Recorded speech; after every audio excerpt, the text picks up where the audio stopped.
Yeah, I think you've got to believe, haven't you? I'm no good sitting here saying I think that's it. I think we've got 3 games to play, 3 chances of a win. The first game, obviously, a big gulf in the match, much tighter and an entertaining game the last game. So if we can close that gap again, then hopefully we can get the win this one.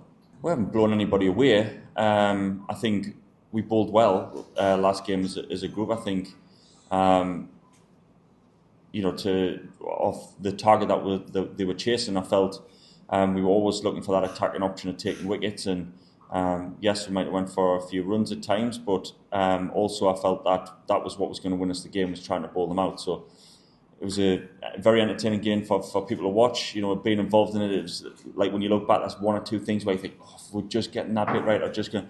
But I think that's T20 in general, isn't it? It's such a fast-paced game where one over can change the game and things like that. So.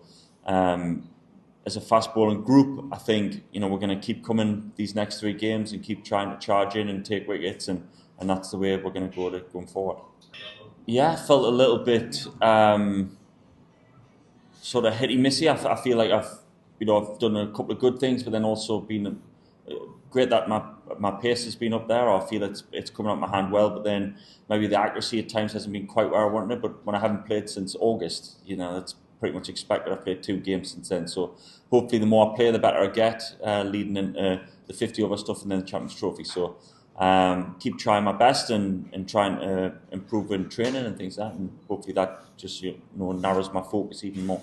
I think we'll just be trying to take wickets. I don't think McCullum wants us to worry about runs too much. He's all about how can we impact the game that way.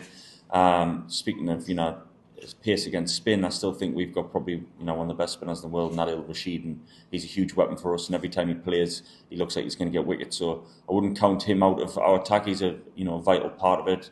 And we've got a lot of options. Livingston bowls spin, Bethel if he comes back in bowls spin. So we've got options there. As a pace bowling group, I think the other night maybe there's 1 or 2 of us we might have changed, but I think in general we kept coming at the Indian batters. One guy played exceptionally well.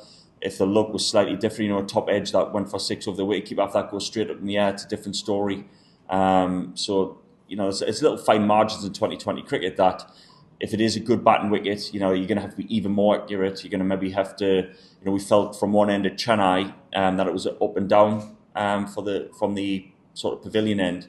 That was a little bit, some would bounce and some would keep low. So we knew as a pace bowling attack that you could sort of whack a length from that end and it wouldn't, you get natural variation. If it's not going to be that here, it might have to be more slow balls or Yorkers. So we'll just try and adapt as the game goes on, really. Yeah, they play good shots. There's a depth of Indian batting, I think, and they've got experienced players plus these young guys coming in. I think across the whole of Indian cricket, you can be very pleased with where you're at, but my concentration's on England.